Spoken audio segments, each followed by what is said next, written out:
Un des premiers ouvrages d'André Barbeau, je crois même le premier, ça a été Astrologie agricole ou astrométéorologie. En 48, je crois, il avait 26, 27 ans. Et, ou même peut-être un peu plus jeune. Et, en tout cas, c'était au sortir de la guerre. Donc, j'ai bien connu aussi Georges Duperron, qui faisait de l'astrométéorologie, que j'ai interviewé, et qui est décédé il y a très peu de temps. Euh, dont on a pu filmer sa dernière intervention à Bordeaux, je crois que c'était en 2013. Et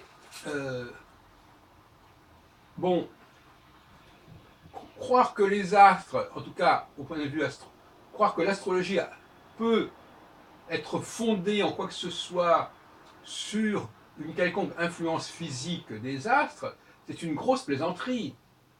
Hein. Aujourd'hui, nous savons qu'il y a bien d'autres facteurs qui entrent en jeu au niveau climatique que les astres, tant est que les astres aient joué un rôle. Ça a été une mode à une époque. C'est très daté tout ça. Donc, c'est une fausse piste de vouloir expliquer un tremblement de terre ou je ne sais quel tsunami par l'astrologie. Bon. Alors vous me direz, oui, mais il y a certains animaux euh, qui sont, semble-t-il, en accord, en synchronie avec les astres. On nous parle de la marée, on nous parle des saisons. Oui, bien entendu, ça ne pose pas de problème majeur. Par contre, comme l'avait remarqué Gauquelin, enfin, entre autres, euh, il y a des cycles lunaires qui semblent avoir été intégrés par des végétaux, par des animaux marins, et puis il y a la question de la menstruation féminine aussi qui n'est pas sans intérêt. Alors là, il s'agit d'autre chose. Là, il s'agit de ce que j'appelle les signaux.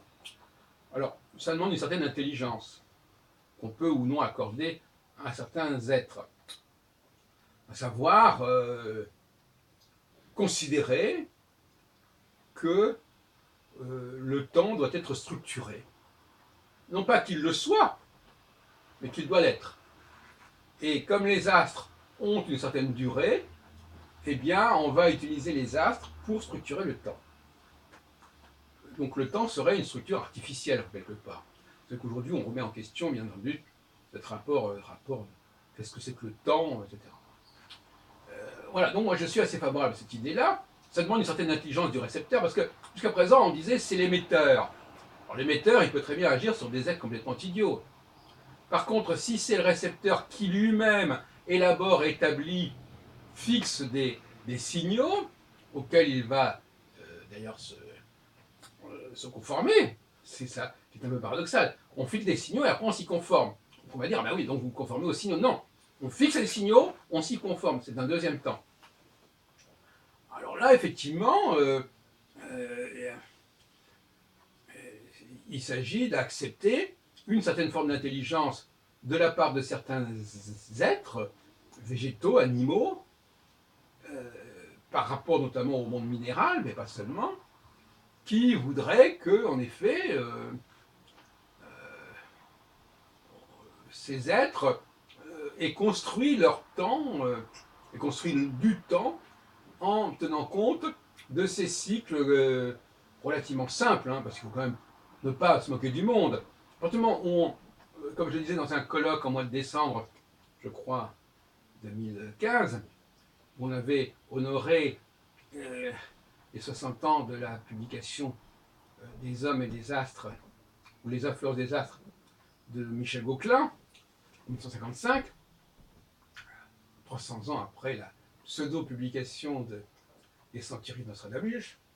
Et donc, je disais, au fond, ce sont les hommes qui ont déterminé les astres qui leur paraissaient importants.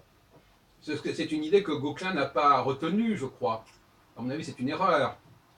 Je vous renvoie à mon ouvrage, ma postface de l'ouvrage paru en 1992 chez Très Daniel, Les personnalités planétaires, avec Guy Leclerc. Et je disais que non, ce sont les sociétés humaines qui ont fixé, en tant que récepteurs, auxquels ils étaient disposés à à se plier, qui ont fixé certains signaux. Hein. L'idée que ces signaux s'imposent directement à l'être humain est absolument irrecevable. Ce sont les êtres humains qui ont fixé les signaux auxquels eux-mêmes ils vont se conformer. Et si dans les travaux de Gauquelin, on voit la Lune, par exemple, au même titre que Vénus, Mars, Jupiter ou Saturne, c'est bien que ça n'est pas une réalité astronomique, puisque la Lune ne fait pas partie de ces astres qui ne fait pas partie du système solaire. Là aussi, Nicolas a mis la Lune un peu à part dans son RET. Bon, donc, et pourquoi on ne met pas Mercure ni Soleil, etc. Donc, il faut bien comprendre que l'astrologie ne se comprend que d'un point de vue anthropologique et anthropocentrique. C'est absolument évident. Et encore, je le répète encore une fois, ça me paraît essentiel, tout ce qui est dans le cosmos ne concerne pas l'astrologie, parce que les hommes n'ont pas besoin de tout cela, et que même tout cela, ça serait contre-productif, ça serait confusion. On sait très bien à quel point la multiplication des facteurs est brouillonne et embrouille. Voilà, donc c'est ça qu'il faudrait que je vous reteniez.